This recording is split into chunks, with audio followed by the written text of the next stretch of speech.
Hello guys, welcome back to another video. ఈరోజు మన movie review వచ్చేసి గామి. మూవీ ఎలా ఉంది? ఈ మూవీ తీసి రిలీజ్ చేయడానికి మూవీ టీమ్కి మాత్రం 6 years అయితే టైం పట్టింది. బట్ 6 years హార్డ్ వర్క్ చేసినంత కంటెంట్ ఈ మూవీలో ఉందా? క్రౌడ్ ఫండింగ్తో స్టార్ట్ అయిన మూవీ. అలాంటి ఈ మూవీకి యూవీ క్రియేషన్స్ యాడ్ అవడం వలన ఈ మూవీని లో బడ్జెట్ మూవీ లాగా కన్సిడర్ చేయొచ్చా? హీరోకి అండ్ డైరెక్టర్కి ఇది one of the best movie అవుతుందా? ఈ మూవీ చూసిన వాళ్ళందరూ ఈ మూవీని హాలీవుడ్తోనూ బాలీవుడ్తోనూ కంపేర్ చేస్తున్నారు. అసలు కంపేర్ చేసే అంత ఈ మూవీకి ఉందా? ఈ పాయింట్స్ అన్నిటి గురించి ఫుల్ లెంత్ వీడియోలో చెప్పే ప్రయత్నం చేస్తాను. ఇంకా ఆలోచన చేయకుండా అసలు కంటెంట్లోకి వెళ్ళిపోదామా? There we go. మూవీ చూసిన తర్వాత నా ఒపీనియన్ చెప్పాలంటే movie was just okay. Super అన్నంత రేంజ్లో లేదు, వావ్ అన్నంత రేంజ్ అసలే లేదు. జస్ట్ ఓకే అన్నట్టు మాత్రం అనిపించింది. ఈ మూవీ నాకు జస్ట్ ఓకే అని అనిపించింది అని అనగానే మీరేమనుకుని ఉంటారంటే నువ్వు మూవీ మీద ఎక్కువ ఎక్స్పెక్టేషన్ పెట్టుకొని వెళ్ళుంటావు. ఏ అవతార్ రేంజ్లోను, ఏ RRR రేంజ్లోను నువ్వు ఎక్స్పెక్టేషన్ పెట్టుకొని వెళ్ళుంటావు. సో అందువల్ల నీకు మూవీ నచ్చలేదు అని మీరు నన్ను క్వశ్చన్ చేయొచ్చు. ఈ గామి మూవీ గురించి మాట్లాడాలంటే బిఫోర్ ట్రైలర్ గామి వేరు, ఆఫ్టర్ ట్రైలర్ గామి వేరు. ట్రైలర్కి ముందు so and so director, so and so hero ఏదో ఒక మూవీ తీస్తున్నారంట, క్రౌడ్ ఫండింగ్తో స్టార్ట్ చేశారంట. ఇంతవరకు మాత్రమే తెలుసు. ఈ మూవీకి యూవీ క్రియేషన్స్ యాడ్ అవ్వడం వలన, బడ్జెట్ పెరగడం వలన ప్రమోషన్స్ మీద ఎక్కువ కాన్సన్ట్రేట్ చేశారు. ఈ మూవీ తాలూకు ఏదో ఒక అప్డేట్ ఇస్తూనే ఉన్నారు. ఏదో రకంగా ఈ మూవీకి వెళ్ళి మనం చూసేటట్టు, ఈ మూవీ గురించి ఆలోచించేటట్టు, ఈ మూవీ గురించి మాట్లాడుకునేటట్టు మూవీ యూనిట్ అయితే ఏదో ఒక అప్డేట్ ఇస్తూనే ఉంది. బట్ ఎన్ని అప్డేట్స్ ఇచ్చినా కానీ ఎక్కువ బజ్ అయితే క్రియేట్ అవ్వలేదు. బట్ వన్స్ ఈ మూవీ నుంచి థియేట్రికల్ ట్రైలర్ వచ్చిన తర్వాత TFI తెలుగు ఫిలిం ఇండస్ట్రీ చూపు మొత్తం ఈ గామి మీదే ఉంది. What a visual wonder. ఎవరు ఎంత ఎక్స్పెక్ట్ చేయలేదు ఈ ట్రైలర్ గురించి. టెక్నికాలిటీస్ పరంగా చాలా అంటే చాలా బాగా ప్రజెంట్ చేశారు. ట్రైలర్ ఎండో వచ్చి మనకు లైన్ సీన్ కానీ నేను ఇంకా తక్కువ ఎక్స్పెక్టేషన్ పెట్టుకొని చూశాను కాబట్టి నాకు ఇది జస్ట్ ఓకే మూవీలాగా అనిపించింది. ఈ మూవీ నాకు జస్ట్ ఓకే అనిపించడానికి one of the main reason ఏదైనా ఉందంటే అది స్క్రీన్ ప్లే అనమాట. అది స్టార్టింగ్ నుంచి మూవీ ఎండ్ అయ్యే వరకు నీకు అదే స్లో అయితే ఉంటుంది స్క్రీన్ ప్లే అనేది. డైరెక్షన్ వేరు, స్టోరీ టెల్లింగ్ వేరు. తన డైరెక్షన్ పర్లేదు కానీ కొంచెం స్టోరీ టెల్లింగ్ ఏదైతే ఉందో అది కొంచెం బెటర్గా ప్రజెంట్ చేయలేదు అనిపించింది. కొంచెం స్లో నరేషన్ అవ్వడం వలన, వే ఆఫ్ స్టోరీ టెల్లింగ్ వలన ఆ ట్విస్ట్ని కూడా ట్విస్ట్ లాగా ఫీల్ అవ్వలేని సిచ్యువేషన్లు అయితే ఉంచారు. ఎమోషనల్గా కనెక్ట్ చేసే సిచ్యువేషన్స్ ఉన్నా కానీ అంత ఎమోషనల్గా కనెక్ట్ అవ్వలేదు. మెల్లిమెల్లిగా క్యారెక్టర్తో ట్రావెల్ చేస్తున్నాం, కొంచెం ఎమోషనల్గా ఫీల్ అవుతున్నాం అనే టైంకి ఫ్రేమ్ చేంజ్ చేసేస్తున్నారు, ఆ సీన్ చేంజ్ చేసేస్తున్నారు. మూవీ స్టార్టింగ్ నుంచి ఎండింగ్ వరకు ఎక్కడా కూడా అంత ఎమోషనల్గా అయితే కనెక్ట్ అవ్వలేదు క్యారెక్టరైజేషన్స్కి. మిస్టేక్ అంతా ఎక్కడ జరిగిందని నాకు అనిపించిందంటే, ఇప్పుడు మనకి ట్రైలర్లో ఏదైతే ప్రజెంట్ చేశారో ముగ్గురుతో సినిమా స్టార్ట్ అవుతుంది, 3 క్యారెక్టర్స్ చుట్టూనే మనకి మూవీ అనేది తిరుగుతూ ఉంటుందని చెప్పారు. కొంచెం అట్లా ట్రిక్కీగా ప్లే చేయడం వలన, ట్రిక్కీగా కాన్సెప్ట్ అనుకోవడం వలన చెప్పాలనుకుంటే ప్రాపర్గా చెప్పలేకపోయారని అనిపించింది. అందరూ ఇంకా అంటే ఏ పాయింట్ ఆఫ్ ఆలోచిస్తున్నారంటే అందరూ 6 years హార్డ్ వర్క్ చేశారు, 6 years హార్డ్ వర్క్ చేశారు అని అనుకుంటున్నారు. బట్ 6 years హార్డ్ వర్క్ అంటే ఎట్లా అంటే ఇది 24/7 ఈ మూవీ మీద ఏం కూర్చోలేదు, ఈ మూవీ గురించి ఆలోచించలేదు, ఈ మూవీ గురించి తవనపడలేదు. స్టార్టింగ్లో ఒక లైన్ అనుకున్నారు, దాని తర్వాత దాన్ని బిల్డ్ చేసుకున్నారు, ప్రాపర్గా స్టోరీగా తీర్చిదిద్దుకున్నారు. వన్స్ స్టోరీగా అనుకున్న తర్వాత సో అండ్ సో హీరో అనుకున్నారు, so and so casting crew అనుకున్నారు. వన్స్ అంతా ఓకే అయిన తర్వాత బడ్జెట్ ఇష్యూ ఉండటం వలన ఏదో క్రౌడ్ ఫండింగ్ అయితే స్టార్ట్ చేశారు. వన్స్ కొంచెం షూటింగ్ స్టార్ట్ అయిన తర్వాత కొంచెం మెల్లిమెల్లిగా మూవీ గురించి కొంచెం అవేర్నెస్ అయితే పెరిగింది. కొంచెం వాళ్ళ ఫ్రెండ్ సర్కిల్ అవ్వచ్చు, అట్లా తెలిసిన సర్కిల్ అవ్వచ్చు. వన్స్ మనకి ఏదైతే యూవీ క్రియేషన్స్ యాడ్ అయిన తర్వాత బిఫోర్ షూట్ చేసుకుని క్లిప్స్ అయితే ఉన్నాయి మళ్ళీ కొంచెం రీక్రియేట్ చేసే ప్రయత్నం అయితే చేశారు.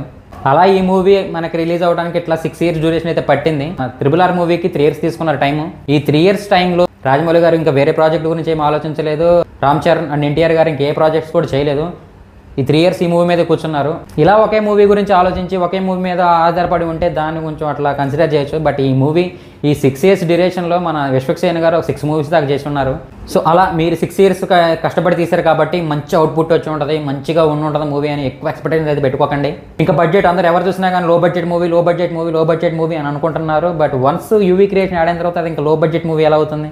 ప్రీ రిలీజ్ ఏమిటి పెద్దగానే ప్లాన్ చేశారు, సుమా గారిని యాంకరింగ్గా పెట్టారు. ప్రమోషన్స్కి ఎంత బడ్జెట్ పెట్టినప్పుడు మూవీ కొంచెం ఎక్కువ బడ్జెట్ అయి ఉంటుంది కదా. ఇది తక్కువ బడ్జెట్ మూవీ అయితే ఏం కాదు, మరీ తక్కువ బడ్జెట్ మూవీ అయితే అసలే కాదు. ఇంక ఈ మూవీ గురించి పాజిటివ్ పాయింట్ చెప్పాలంటే సౌండ్ ట్రాక్, బ్యాక్గ్రౌండ్ స్కోర్ ఉండటం వలన ఫుల్ లెంత్ మూవీలో కొంచెం కూర్చోగలిగామంటే మరీ కూర్చోలేనంత ఇబ్బంది కలిగించే నరేషన్ అయితే కాదు. బట్ కొంచెం స్లోగా ఉండటం వల్ల, కొంచెం ల్యాగ్ అవ్వటం వలన కొంచెం చిరాగ్గా అయితే అనిపిస్తుంది. బట్ ఆ బ్యాక్గ్రౌండ్ స్కోర్ ఉండటం వలన కొంచెం ఓకే, సరే నెక్స్ట్ టైం చూద్దాం, కొంచెం హైప్ సీన్ ఉంటుందేమో, నెక్స్ట్ టైం చూద్దాం కొంచెం ఎమోషనల్ సీన్ ఉంటుందేమో, కొంచెం నెక్స్ట్ చూద్దాం ఇంకేం జరిగి ఉంటుందేమో అని చెప్పేసి చాలా హోప్తో అయితే కూర్చుంటాము.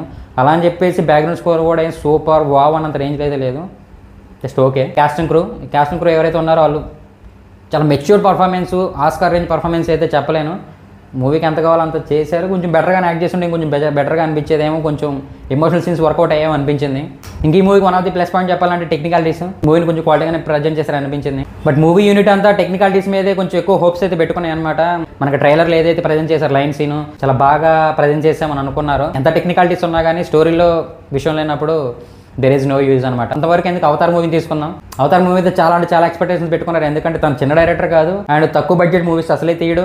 అండ్ ఇంకా విజువల్ పరంగా అంటారా, విజువల్ వండర్, విజువల్ మిరాకిల్ ఇంకేదైనా అనొచ్చు అనమాట. అలాగే ప్రజెంట్ చేస్తారు. బట్ అంత ప్రజెంట్ చేసినా కానీ వన్స్ అవతార్ 2 మూవీ రిలీజ్ అయిన తర్వాత జస్ట్ ఓకే అన్నట్టు మాత్రం అనిపించింది. అది ఇంకా 3D movie, best visual effects ఉంటాయి, భారీ బడ్జెట్ మూవీ అయినా కానీ ఎందుకు నచ్చలేదు మనకి. ఎందుకంటే స్టోరీలో దమ్మలేదు కాబట్టి, స్టోరీ టెల్లింగ్ అనేది ప్రాపర్ వర్క్ అవ్వలేదు, ఎమోషనల్గా కనెక్ట్ అవ్వలేదు కాబట్టి మనకు మూవీ జస్ట్ ఓకే అన్నట్టు అనిపించింది.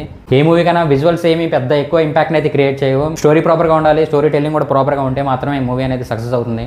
ఇంక ఈ మూవీలో నెగిటివ్ పాయింట్స్ చెప్పాలంటే డైరెక్ట్ పాయింట్ ఆఫ్ వ్యూ ఏదైతే ఉందో తీసుకున్న స్టోరీ కానీ ఆ స్టోరీ టెల్లింగ్ విధానం కానీ, తను బిఫోర్ ఒక షార్ట్ ఫిల్మ్ అయితే తీశాడు. ఆ షార్ట్ ఫిల్మ్ బాగుందని చెప్పేసి ఏదో కొంచెం యూట్యూబ్లో అక్కడక్కడ విన్నాను. సో ఎలా ఉందని చెప్పేసి యూట్యూబ్లో తను డైరెక్ట్ చేసిన షార్ట్ ఫిల్మ్ అయితే చూడటం జరిగింది. వన్స్ షార్ట్ ఫిల్మ్ చూసిన తర్వాత ఏమనిపించిందంటే తను ఒక ఏదైతే పాయింట్ చెప్పాలనుకుంటున్నాడో ఆ తీసుకున్న పాయింట్ కొంచెం ట్రిక్కీ పాయింట్ అనమాట, కొంచెం లాజికల్ థింకింగ్ లాంటి కాన్సెప్ట్ అనమాట. సో దాన్ని ప్రజెంట్ చేసేటప్పుడు తన వే ఆఫ్ ప్రెజెన్స్ ఎలా ఉందంటే, బుక్స్లో ఎలాగైతే మనకి ఎగ్జామ్స్ వచ్చినప్పుడు సిలబస్ ఏదైతే ఉంటుందో ఆ సిలబస్ని కొంచెం కంప్లీట్ చేయాలన్నట్టు ఏదో బట్టి చదివితే ఎగ్జామ్లో కూడా అలాగే అటెంప్ట్ చేస్తాం. ఎవరైనా అడిగినా కానీ అక్కడ ఏదైతే ఉందో అదే కంటెంట్ మాత్రమే చెప్తాం మనం. బట్ అలా కాకుండా అక్కడ ఉన్న సబ్జెక్ట్ని అర్థం చేసుకొని చదివితే మాత్రం ఎవరికైనా చెప్పేటప్పుడైనా కానీ ఎవరితో మాట్లాడేటప్పుడు కానీ ఆ స్టోరీ అవుట్పుట్ మాత్రం యాస్టీస్కి బుక్లో ఉన్నదైతే చెప్పం. వాళ్ళకి ఎలా చెప్తే అర్థమవుతుంది, ఏ భాషలో చెప్తే అర్థమవుతుంది, ఎలాంటి ఎగ్జాంపుల్స్ ఇస్తే దాన్ని అర్థం చేసుకుంటారు, ఇవన్నీ ఆలోచించి ఏ పర్సన్ తగ్గట్టు ఆ పర్సన్కి కొంచెం ఎక్స్ప్లెయిన్ చేసే ప్రయత్నం అయితే చేస్తాం. బట్ ఈ డైరెక్టర్ మాత్రం కొంచెం బట్టి పట్టే విధానంలాగా అనిపించింది. ఆ షార్ట్ ఫిల్మ్లో అయితే నాకు అదే అనిపించింది, మూవీలో కూడా అదే అనిపించింది. సో తను చెప్పాలనుకున్న పాయింట్ అది అక్కడ ఎలాగైతే ఉందో అట్లా పిన్ టు పిన్ చెప్పడం వల్ల కొంచెం అర్థం అవ్వలేని సిచ్యువేషన్ లాగా, మన విశ్వక్సేన్ గారు ఏదైతే అన్నారో ఈ మూవీ అందరికీ అర్థమవుతుంది, చదువుకోపోయిన వాళ్ళకైనా అర్థమవుతుంది, ఎలాంటి ఆడియన్స్కైనా అర్థమవుతుందని అన్నారు. అయితే అలా అనిపించలేదు. ఈ మూవీ అర్థం అవ్వాలంటే కొంచెం మినిమం డిగ్రీ చదవాల్సిందే, అలాగైతే అనిపించింది. ఈ మూవీకి 6 years తీసుకుని హార్డ్ వర్క్ చేసినంతగా అనిపించలేదు. కొంచెం బెటర్గా ప్రజెంట్ చేస్తే బాగుండేదేమో అనిపించింది. టెక్నికాలిటీస్ ఓకే, బట్ స్టోరీ మీద కొంచెం ఎక్కువ ఇంట్రెస్ట్ పెట్టి మరీ అంత ట్రిక్కీగా కాకుండా స్టార్టింగ్ కొన్ని క్యారెక్టర్ తీసుకున్నారు, ఫైనల్కి ఇంకా మూవీ ఎండ్ అవుతుంది కాబట్టి ఇంకా త్వరగా క్యారెక్టర్ ముగించేసేయాలి అన్నట్లుగా ముగించేసారేమో అనిపించింది. బట్ ఈ మూవీని ఖచ్చితంగా థియేటర్లోనే చూడాలా, థియేటర్కల్ ఎక్స్పీరియన్స్ కావాలంటే నాకు కొంచెం 50% అనిపించింది. ఖచ్చితంగా థియేటర్లోనే చూడాలని ఏమీ లేదు. మూవీని థియేటర్లో చూడబోయే ముందు మీరు ఏదైతే ట్రైలర్లో లైన్ సీన్ చూసి ఈ సీన్ మామూలుగా ఉండదో, చాలా విజువల్ వండర్గా ఉంటుందని ఎక్కువ ఎక్స్పెక్టేషన్స్ అయితే పెట్టుకొని వెళ్ళకండి. జస్ట్ ఒక మూవీ తీశారు, ఆ మూవీని చూడడానికి వెళ్తాం అంతే. అలా నాకు ఎక్కువ ఎక్స్పెక్టేషన్ పెట్టుకొని వెళ్తే మాత్రం సీన్ బొంబాయి అయిద్ది అనమాట. సో అది ఫ్రెండ్స్ నా final review. Movie just okay, అలా అని చెప్పి మరీ తీసేసంత ఏం లేదు, మరీ తోపు మూవీ అయితే ఏం కాదు. కొంచెం బెటర్గా ప్రజెంట్ చేస్తుంటే బాగుండేది ఏమో అనిపించింది. ఎందుకంటే చాలా హార్డ్ వర్క్ చేశారు. విశ్వక్సేన్ అనే క్యారెక్టర్ ఏదైతే ఉందో తన క్యారెక్టర్ పరంగా బాగానే యాక్ట్ చేశాడు. బట్ ఇంకొంచెం బెటర్గా ప్రజెంట్ చేస్తే బాగుండేది ఏమో అనిపించింది. తను మాట్లాడే విధానం కానీ తన డైలాగ్ డెలివరీ కానీ కొంచెం నార్మల్ మూవీస్ లాగా అనిపించింది. బట్ ఆ మేక్ ఓవర్ కూడా ఇంకొంచెం గ్లామరస్గా చూపించుంటే బాగుండేది అనిపించింది. ఎక్కడ ఫేస్ తప్పించి నీకు పెద్దగా ఏం కనిపించదు, ఆ ఫేస్ కూడా కొంచెం గ్లామరస్గా చూపించితే బాగుండేది అనిపించింది. ఇప్పుడు పుష్ప మూవీలో తన రోల్ ఎలా ఉంది, మూవీ అంతా అయిపోయిన తర్వాత ఎండ్ కార్డ్స్ పోయేటప్పుడు కూడా నాకు ఇంకేం అర్థం కాలేదు, ఇంకా అసంతృప్తి అయితే ఉంది. అసలు డైరెక్టర్ ఈ మూవీ ద్వారా ఏం చెప్దాం అనుకున్నాడు అంటే మనకు తెలియని డిసార్డర్స్ ఇంకా చాలానే ఉన్నాయని చెప్పే ప్రయత్నమా, లేదంటే ఇంకోటి అంటే ఫర్ ఎగ్జాంపుల్ ఎలా అంటే ఇప్పుడు కొన్ని మూవీస్ ఉంటాయి, ఆ మూవీస్ ఏంటంటే కొంచెం ట్రూ స్టోరీ బేస్డ్, యథార్థ సంఘటనలు, నిజంగా జరిగిన కథలు అని చెప్పేసి కొన్ని మూవీస్ చేస్తారు. బట్ ఆ మూవీ చూసినప్పుడు ఏమనిపిస్తుందంటే ఆహా అరే ఎంత జరిగిందా, అరే మనకు తెలియకుండా చాలా జరుగుతుంది, వామ్ ఇలా జరిగిందంటారు అని అనుకుంటాం. ఇంకా రిమైనింగ్ మూవీస్ ఉంటాయి, ఇంకా అన్నీ ఫిక్షనల్ స్టోరీస్ అనమాట. అబ్బో ఇంకా అది వాళ్ళ ఇష్టం, ఇంకా చేతిలో పెన్ను ఉండదు, ఇక్కడ రాసేస్తారు. అనగానగా ఒక రాజుని రాస్తారు, కిరీటం ఉన్న రాజుని రాస్తారు, కిరీటం లేని రాజుని రాస్తారు, అవసరం అయితే అసలు రాజ్యమే లేని రాజుని రాశారు కదా. మన బాహుబలి 2 అదే కదా, మన బిజ్జల్దేవ్ అంటాడు కదా, వాడు ఎక్కడున్న రాజారా అని. అట్లాంటి ఫిక్షనల్ స్టోరీ చూసినప్పుడు భలే చెప్పాడరా, భలే తీసాడరా అని అనిపిస్తుంది. బట్ ఈ మూవీ అటు కాదు ఇటు కాదు, ట్రూ స్టోరీ బేస్డ్ లాగా ఉండదు, కంప్లీట్గా ఫిక్షనల్ స్టోరీ లాగా ఉండదు, అలా మిక్స్డ్ కంటెంట్ లాగా ప్రజెంట్ చేయడం వల్ల తను చెప్పాలనుకుంది ప్రాపర్గా చెప్పలేదేమో అనిపించింది. సో అది ఫ్రెండ్స్, మూవీ చూసిన తర్వాత డైరెక్టర్ నాకు ఏం చెప్పాడో నేను మీకు చెప్పాను. బట్ మీరు మూవీ చూసిన తర్వాత మీకు డైరెక్టర్ ఏం చెప్పాడో కింద కామెంట్ సెక్షన్లో మెన్షన్ చేయండి. సో మీకు ఎలా అనిపించింది కింద కామెంట్ సెక్షన్లో మెన్షన్ చేయండి. సో అది ఫ్రెండ్స్ నా ఫైనల్ రివ్యూ. నా రివ్యూ మీకు నచ్చినట్లయితే మరిన్ని ఇలాంటి మూవీ అప్డేట్స్ కోసం నా ఛానల్ లైక్ చేయండి, షేర్ చేయండి అండ్ సబ్స్క్రైబ్ చేయడం మర్చిపోకండి. Thanks for watching. Until then take care, bye bye.